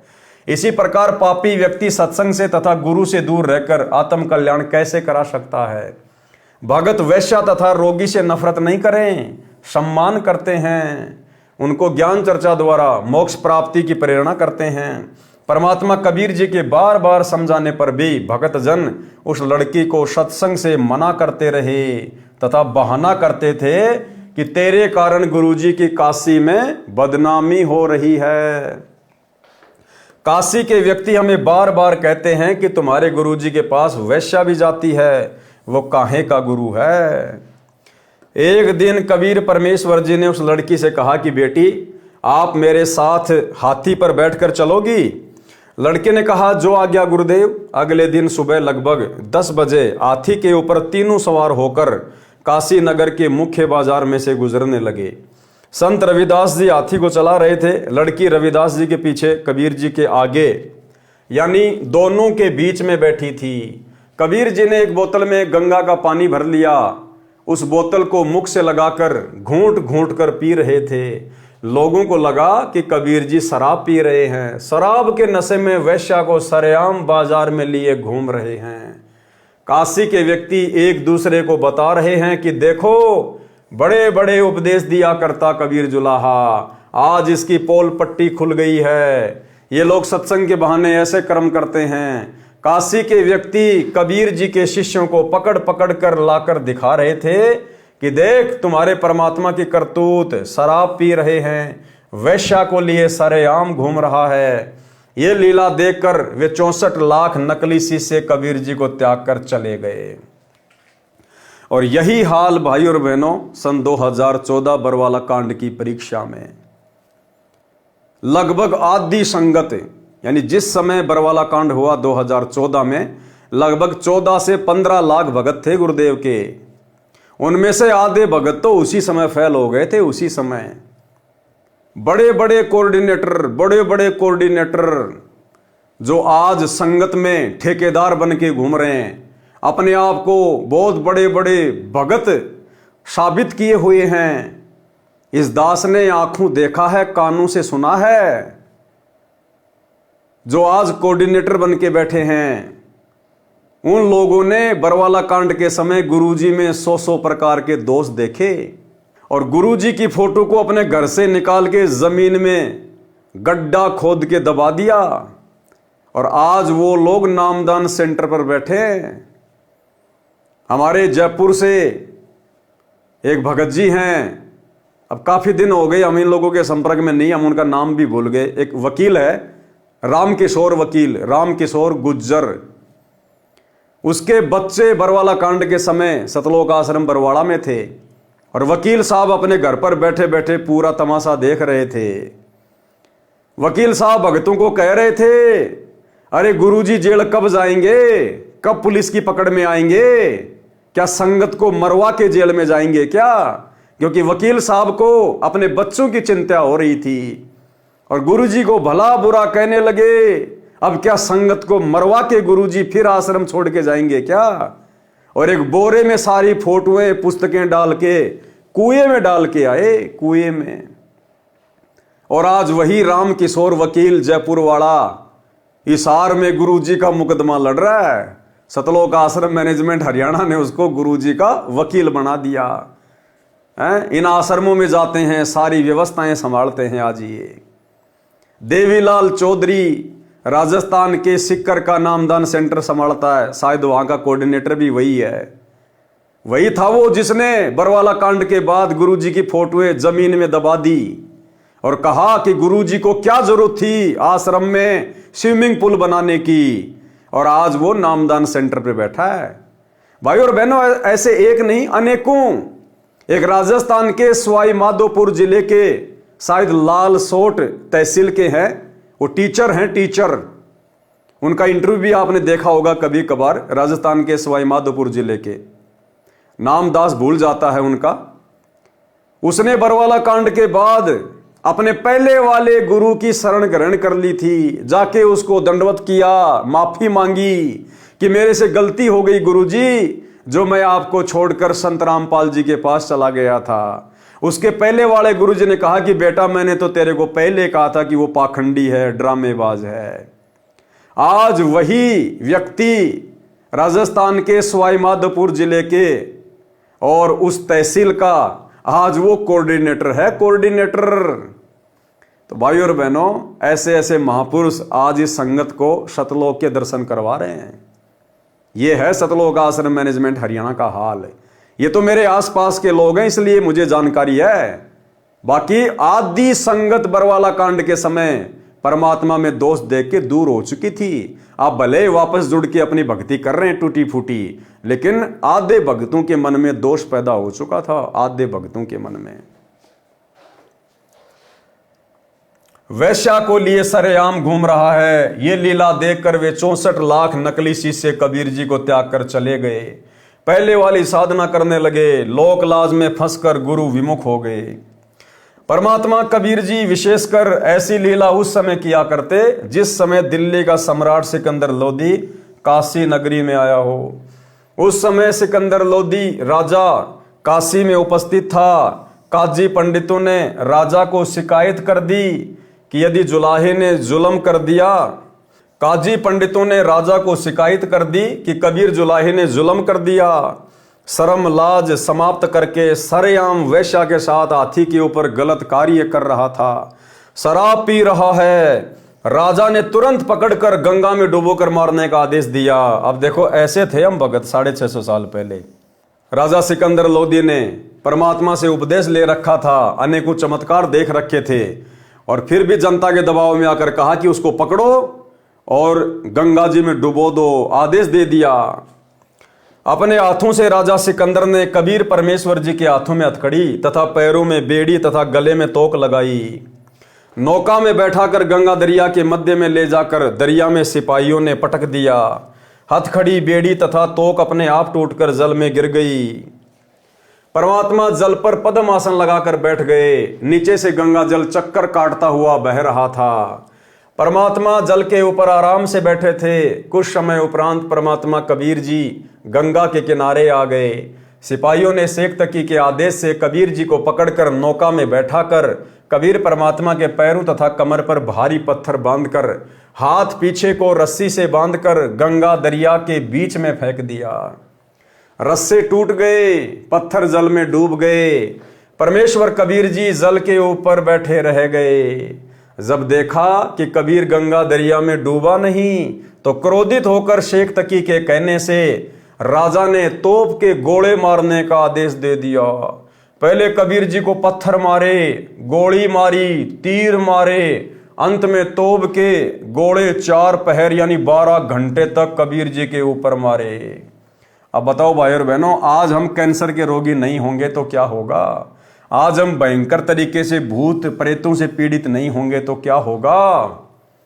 अब जो भयंकर रोगी जो परमात्मा की शरण में आते हैं, भक्ति करते करते भी जिनको इतनी जल्दी लाभ नहीं मिलता, वे वही दुष्ट आत्माएं हैं जिन्होंने 650 साल पहले अपने पिता के साथ में इस प्रकार से बदसलूकियां की थी। कोई तो वही किनारे पर गिर जाता, कोई दूसरे किनारे पर जाकर गिरता, कोई दूर तालाब में जाकर गिरता। एक भी गोला, पत्थर, बंदूक की गोली या तीर परमेश्वर कबीर जी के आसपास भी नहीं गया। इतना कुछ देखकर भी काशी के व्यक्ति परमेश्वर को नहीं पहचान पाए। तब परमेश्वर कबीर जी ने देखा कि ये तो अकल के अंधे हैं। उसी समय गंगा के जल में समा गए और अपने भगत रविदास जी के घर प्रकट हो गए। दर्शकों को विश्वास हो गया कि कबीर जुलाहा गंगा जल में डूबकर मर गया है, उसके ऊपर रेत व गारा जम गई होगी। सब खुशी मनाते हुए, नाचते कूदते हुए नगर को चल पड़े। शेख तकी अपनी मंडली के साथ संत रविदास जी के घर ये बताने के लिए गया कि जिस कबीर जी को तुम परमात्मा कहते थे वह डूब गया है, मर गया है। संत रविदास जी के घर पर जाकर देखा तो कबीर जी एक तारा यानी वाद्य यंत्र लेकर बजा बजा कर शब्द गा रहे थे। शेख तकी की तो मासी मर गई।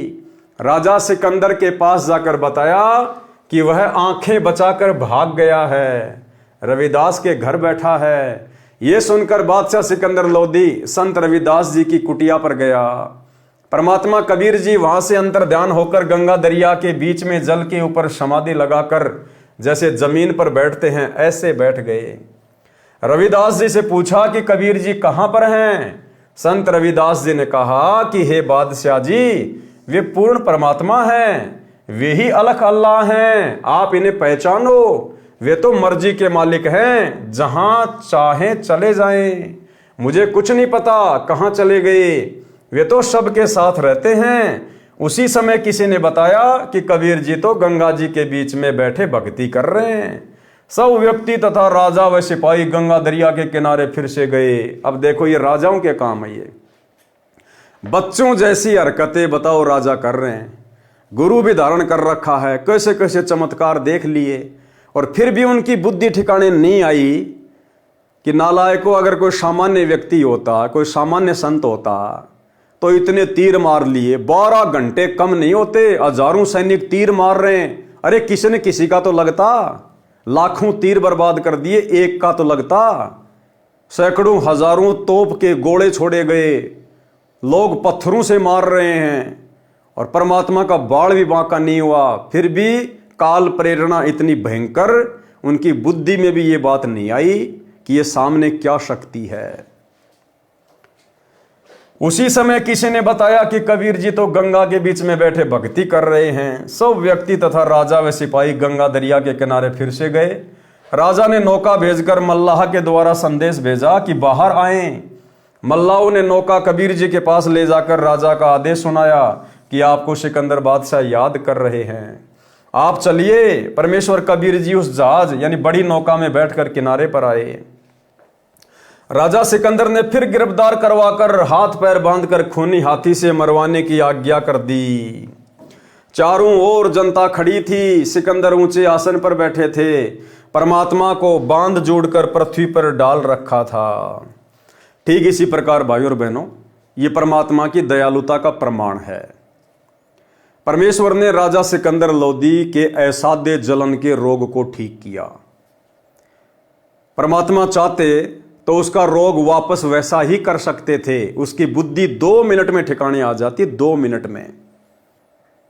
लेकिन परमात्मा ऐसा नहीं करता। एक सत्संग में गुरुदेव ने कहा कि भाई परमात्मा ने जो लाभ तुम्हें दे दिए, जो सुख तुम्हें दे दिए, परमात्मा उन सुखों को वापस नहीं लेता। लेकिन भैया जैसे तुम्हारे कर्म जो तुम कर रहे हो, इनका फल तो फिर तुम्हें कभी न कभी किसी न किसी जन्म में भोगना पड़ेगा। तो इसी प्रकार भाई और बहनों, परमात्मा ने अपनी जिन जिन आत्माओं को शुरुआत में भक्ति मार्ग पर लगाने के लिए अपने कोटे से, अपनी तरफ से सौ सुख दिए, और वे आत्माएं गुरुदेव से जुड़ी रही, लेकिन ज्ञान को आधार बनाए नहीं, आगे चलकर बकवादे करने लग गए, मर्यादा तोड़ने लग गए। तो परमात्मा का विधान है, परमात्मा उनको वापस दुखी नहीं देख सकता, लेकिन भाई भक्ति नियम तोड़कर, मर्यादा तोड़कर, गुरु को परमात्मा ना मानकर यदि भक्ति में गफलत करेंगे तो भैया हो सकता है ये जीवन आपका बहुत अच्छा निकल जाए, आपको कोई दुख नहीं आए, कोई तकलीफ भी ना आए, लेकिन भैया आपने अपना जन्म बर्बाद कर लिया। आज नहीं तो कल आपको परमात्मा की आज्ञा तोड़ने का परिणाम भुगतना ही पड़ेगा। महावत यानी हाथी के ड्राइवर ने हाथी को शराब पिलाई और कबीर जी को कुचल कर मरवाने के लिए कबीर जी की ओर बढ़ाया। कबीर जी ने अपने पास एक बब्बर शेर खड़ा दिखा दिया, वह केवल हाथी को दिखा। हाथी चिंगाड़ कर डर के मारे वापस भाग गया। महावत को नौकरी का भय सताने लगा, हाथी को भाले मार मार कर कबीर जी की ओर ले जाने लगा, परंतु हाथी उल्टा भागे। तब पीलवान यानी महावत को भी शेर खड़ा दिखाई दिया, तो डर के मारे उसके हाथ से अंकुश गिर गया, हाथी भाग गया। परमेश्वर कबीर जी के बंधन टूट गए। कबीर जी खड़े हुए तथा अंगड़ाई ली तो लंबे बढ़ गए, सिर आसमान को छुआ दिखाई देने लगा, प्रकाशमान शरीर दिखाई देने लगा। सिकंदर राजा भय से कांपता हुआ परमेश्वर कबीर जी के चरणों में गिर गया, क्योंकि वो भयंकर रूप केवल अकेले सिकंदर लोदी को ही दिखाया परमात्मा ने। क्षमा याचना की तथा कहा कि आप परमेश्वर हैं, मेरी जान बख्शो, मेरे से भारी भूल हुई है, मैं अब आपको पहचान गया हूं, आप स्वयं अल्लाह पृथ्वी पर आए हैं। परमात्मा कबीर जी सीधे उसी गणिका के घर गए, आंगन में चारपाई पर बैठ गए। लड़की परमात्मा के चरण दबाने लगी, सतगुरु का पैर अपनी साथड़ यानी टांग पर रखा था। उसी समय अर्जुन तथा सरजुन नाम के दो शिष्य कबीर जी के आए। उनको अन्य मूर्ख शिष्यों ने बताया कि सतगुरु कबीर जी ने तो बेशरम काम कर दिया, शराब पीने लग गए हैं, वैश्या को लेकर सरेआम हाथी पर बैठाकर नगर में उत्पात मचाया है, हम तो मुंह दिखाने योग्य नहीं छोड़े। अर्जुन तथा सरजुन के गले उनकी ये बकवाद नहीं उतर रही थी, परंतु अनेकों गुरु भाई बहनों के द्वारा सुनकर उनके मन में भी दोष आ गया। ये गलतियां भाई और बहनों वर्तमान में आप और हमने अपने अंदर नहीं होने देनी है। अरे भाई बहन तो क्या, यदि हम अपनी आंखों से भी देख लें, यदि सतगुरुदेव भगवान हमारी परीक्षा लेने के लिए इस प्रकार की घटना को अंजाम दे दें, तो भाई और बहनों हमने आंखों देख कर भी विश्वास करना तो बहुत दूर की बात है, अपने मन में भी दोष पैदा नहीं करना कि हमारे गुरुदेव भगवान इस प्रकार का कुकर्म करने की सोच भी सकते हैं। ये शब्द स्वरूपी राम हैं, सभी आत्माओं के पिता हैं, सबके बाप हैं, हम सब इनके बेटा बेटी हैं। जो भी लीला परमेश्वर के द्वारा घटित की जाएगी वो हमारी परीक्षा के लिए होगी, परीक्षा के लिए। संत गरीबदास जी के सदग्रंथ के सरबंगी साक्षी के अंग में अर्जुन सरजुन के विषय में वाणी लिखी है, जो इस प्रकार है। सरबंग साक्षी के अंक की वाणी नंबर 112-115। गरीब सर्जन को सतगुरु मिले, मक्के मदीने माही, 64 लाख का मेल था, 2 बिन सब ही जाही। गरीब चंडाली के चौक में सतगुरु बैठे जाए, 64 लाख गारत गए, 2 रहे सतगुरु पाए। गरीब सुरजन अर्जुन ठाहरे, सतगुरु की प्रतीत, सतगुरु याना बैठियो, यो द्वारा है नीच। गरीब ऊंच नीच में हम रहे, हाड़ चाम की देह, अर्जुन सरजुन समझियो, रखियो शब्द सने। सरलार्थ, अर्जुन तथा सरजुन 2 मुसलमान धर्म के मानने वाले थे। अपने धर्म की परंपरा का निर्वाह करने मक्का मदीना की मस्जिद में गए हुए थे। वहां परमात्मा कबीर जी उनको जिंदा बाबा के वेश में मिले थे, ज्ञान चर्चा करके सत्य मार्ग बताया था। वे कबीर परमात्मा के शिष्य बन गए थे। सतगुरु के आदेश अनुसार वे फिर भी मक्का मदीना या अन्य मुसलमान धर्म के धार्मिक कार्यक्रमों में जाकर भूलों को राह बताकर कबीर परमेश्वर जी से दीक्षा दिलाया करते थे। उस दिन वे बाहर से आए थे, जब सतगुरु कबीर जी को बदनाम वेश्या के घर देखा तथा लड़की की सांथड़ों पर पैर रखे आंखों देखा तथा गलती कर गए। बोले कि हे सतगुरु, आप यहां ना बैठो, ये तो नीच बदनाम औरत का घर है। अपने गुरुदेव भगवान को शिक्षा दे डाली। कबीर परमात्मा ने कहा कि हे अर्जुन तथा सरजुन, मैं ऊंच नीच में सब स्थानों पर रहता हूं। गरीब ऊंच नीच में हम रहें, हाड़ चाम की दे। अर्जुन सरजुन समझियो, रखियो शब्द स्नेह।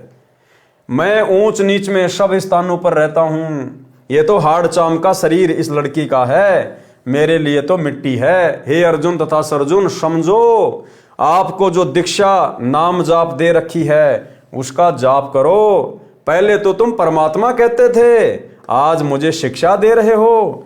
तुम तो मेरे गुरु बन गए। मोक्ष तो शिष्य बने रहने से होता है। और ठीक इसी प्रकार की अनेकों शिक्षाएं सतगुरु रामपाल जी परमेश्वर जी को बरवाला कांड के समय उनके परिवार के द्वारा, कोऑर्डिनेटरों के द्वारा, आश्रम संचालकों के द्वारा दी गई थी बिना तोल। अब आपके मन में कबीर जी के प्रति दोष आ गया है। कल्याण असंभव है। दोनों परमात्मा के लिए घर त्याग कर बचपन से लगे थे। उनको एहसास हुआ कि बड़ी गलती बन गई, तुरंत चरणों में गिर गए। इस जन्म में मोक्ष की याचना की। परमात्मा ने कहा कि अब आपका कल्याण मेरे इस रूप से नहीं होगा। आपके मन में दोष आया है। उन्होंने चरण नहीं छोड़े, रो रो कर याचना करते रहे। तब आशीर्वाद दिया कि तुम्हारा सतगुरु दिल्ली से 30 मील पश्चिम में एक छोटे से गांव में मेरा भगत जन्मेगा। तब तक तुम इसी शरीर में जीवित रहोगे। मैं तुम्हें शौपन में सब मार्गदर्शन करता रहूंगा। मैं तुम्हें शौपन में सब मार्गदर्शन करता रहूंगा। आजकल वर्तमान में कबीर परमात्मा अपनी कुछ विशेष अच्छी आत्माओं को अपनी बाकी संगत तक संदेशा पहुंचाने के लिए निमित्त बना रहे हैं। परमात्मा शौपन के माध्यम से भी दर्शन देते हैं, साक्षात भी परमात्मा प्रकट होकर दर्शन देते हैं। जिस प्रकार जूली बहन को परमात्मा खुली आंखों से सब कुछ दिखाते हैं, तो भाई बहनों को अविश्वास नहीं होना चाहिए। यदि आपको उन संदेशों में कोई बात ऐसी लगती है जो ज्ञान आधार से मेल नहीं खाती है, केवल उन बातों को छोड़ दीजिए। बाकी बातों को जो ज्ञान आधार के अनुसार हैं उनको स्वीकार करना चाहिए। क्योंकि परमात्मा ने खुद कहा था अर्जुन सरजुन को कि जब मैं आ जाऊंगा उस समय तुम्हें शौपन के माध्यम से सूचित करूंगा। शौपन के माध्यम से मैं तुम्हें शौपन में सब मार्गदर्शन करता रहूंगा। उस मेरे भगत को मैं मिलूंगा, उससे दीक्षा अधिकार दूंगा, तुम उससे दीक्षा लेकर भक्ति करना। संत गरीबदास जी जब 10 वर्ष के हुए तब कबीर जी उनको मिले थे, सतलोक दिखाया, वापस छोड़ा। तब शौपन में अर्जुन सरजुन को बताया, गांव व नाम, पिता का नाम सब बताया।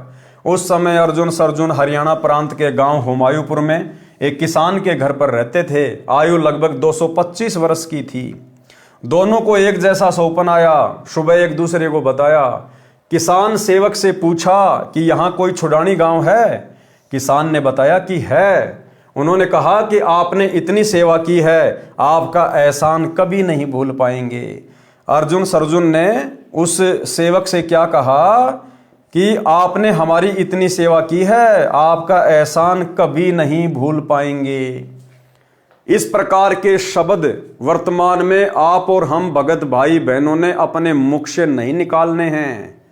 चाहे कोई आपका कितना ही भला कर दे, कितनी मदद कर दे, आपने अपनी जुबान से उसके लिए ये शब्द नहीं निकालने कि मैं इस जन्म में आपका एहसान नहीं भूल पाऊंगा या मैं कभी भी आपका एहसान नहीं भूल पाऊंगा। अरे भैया, फिर सतलोक कैसे जाओगे? यहां तो सारे एहसान बुलाकर, सारे ऋण वगैरह मिटाकर ही तो सतलोक जाएंगे। तो इस प्रकार के शब्द किसी को बोलकर हमने यहां पर बंधन में बंधना नहीं है। ये सारे एहसान परमात्मा की भक्ति से ऑटोमेटिक कट जाएंगे। हमने अपनी जुबान से नहीं कहना कि मैं आपका ऋण नहीं उतार पाऊंगा, मैं आपका एहसान मंद रहूंगा आजीवन। अरे अगर एहसान मंद रहेगा तो भैया फिर तू सतलोक कैसे जाएगा? जब तू एहसान से फ्री नहीं होगा तो सतलोक कैसे जाएगा? तो तो हमने इस प्रकार के शब्दों का प्रयोग नहीं करना जो हमें यहीं पर काल के जाल में बांध कर रखें। हम जो भक्ति कर रहे हैं भाई और बहनों, इस भक्ति से परमात्मा सबका ऋण उतरवा देगा, किसी का कोई एहसान हमारे ऊपर नहीं रहेगा। इसलिए हमने ऐसे शब्दों का प्रयोग काल प्रेरणा से नहीं करना है। आपका एहसान कभी नहीं भूल पाएंगे, कृपया करके हमें छुडानी गांव तक पहुंचा दो। किसान ने रेडू छोटी बैलगाड़ी में बैठाए तथा छुडानी ले गया। संत गरीबदास जी ने कहा कि आओ अर्जुन सरजुन, मेरे को परमात्मा कबीर जी ने सब बता दिया है। गरीबदास जी के रूप में खुद ही कबीर परमात्मा थे, क्योंकि भाई और बहनों, आपने गुरुदेव के मुख कमल से एक शब्द सुना है कि सत कबीर दवारे थारे पर एक दास भिखारी आया है।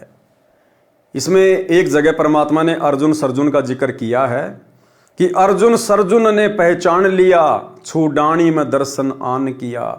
एक बार आप जी ये छोटा सा शब्द सुन लीजिए। अर्जुन सरजुन ने पिछान लिए, छूडानी में दर्शन आन किए। अर्जुन सरजुन ने पहचान लिया, छूडानी में दर्शन आन किए।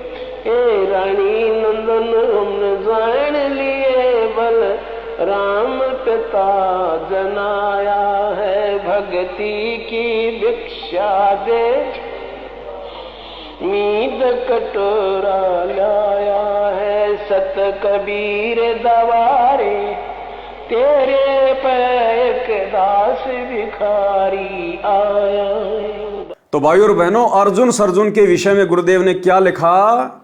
अर्जुन सरजुन ने पहचान लिया और छुडानी में दर्शन आन किया। अब किसको पहचान लिया अर्जुन सरजुन ने? भाई गरीबदास जी थे, वो कभी मिले ही नहीं थे। किसको पहचाना गरीबदास जी को देखते ही? अपने गुरु जी को, कबीर जी को। क्योंकि अर्जुन सरजुन के गुरु कौन थे? कबीर जी। और अर्जुन सरजुन जब छुडानी में गए, गरीबदास जी को देखा तो तुरंत पहचान गए। परमात्मा ने अपना वही स्वरूप दिखा दिया। तो अर्जुन सरजुन ने अपने गुरु जी को 250 साल बाद जब पुनः वे प्रकट हुए गरीबदास जी के रूप में, तुरंत उनको पहचान लिया, चरणों में गिर गए। आज आप और भगत भाई बहन अर्जुन सरजुन के जितने भी बुद्धिमान नहीं हैं।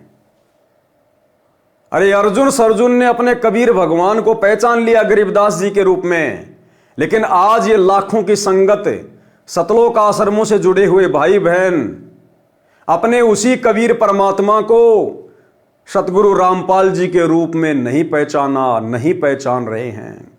तो हमसे तो अर्जुन सरजुन लाख गुना अच्छे, जिन्होंने अपने गुरुदेव को गरीबदास जी के रूप में पहचान लिया जब वे आए। लेकिन आज हम उसी कबीर परमात्मा को, जो हमारे गुरुदेव के रूप में सतगुरु रामपाल जी के रूप में धरती पर आए हुए हैं, प्रकट हैं, हम उनको नहीं पहचान पा रहे। तो भाई और बहनों, साध संगति से जुड़े हुए भाई बहनों का सौभाग्य, जिन्होंने अपने कबीर परमात्मा को वर्तमान में पुनः पहचान लिया है और पहचान कर उस नकली दाढ़ी मूंछ वाली कबीर जी की बनाई हुई फोटो को अपने घर से बाहर निकाल दिया है। संत गरीबदास जी ने कहा कि आओ अर्जुन सरजुन, मेरे को परमात्मा कबीर जी ने सब बता दिया है, दीक्षा लो, यहीं रहो, भक्ति करो। उन दोनों ने दीक्षा ली और भक्ति की, वहां शरीर छोड़ दिया। दोनों के शरीर जमीन में दबाकर मंडी बनाई गई, जो सन 1940 में भूरी वाले संत ने फुड़वा दी। सन 1940 में किसने फुड़वा दी? भूरी वाले संत ने। गरीबदास परंपरा से एक संत हुए हैं, उन्होंने उसको फुड़वा दी। क्यों? कहा कि यहां पर केवल एक यादगार सतगुरु गरीबदास जी की ही रहेगी। यदि ये दोनों भी रहेंगी तो भगत इनकी भी पूजा प्रारंभ कर देंगे, जो गलत हो जाएगा। शिष्य की पूजा नहीं की जाती। इसलिए हम सत्सेवक भाई बहनों ने ज्ञान को आधार बनाकर अपने गुरुदेव के अलावा सभी फोटोओं को फाड़ दिया, अपने घर से बाहर निकाल दिया। क्योंकि भक्ति मार्ग में केवल गुरु की पूजा होती है, शिष्यों की पूजा नहीं होती। अरे आदरणीय रामदेवानंद जी, जिनको हम दादा गुरु जी कहते हैं, असल में वो कौन थे? हमारे गुरुदेव के शिष्य थे। सतगुरु रामपाल जी ने केवल उनको अपना मुंह बोला गुरु धारण किया हुआ था, जैसे 650 साल पहले पंडित रामानंद जी को किया था। तो हमारे दादा गुरु जी हमारे गुरुदेव के गुरु नहीं थे, हमारे गुरुदेव के शिष्य थे। गुरु तो केवल सांसारिक दृष्टि में बने हुए थे।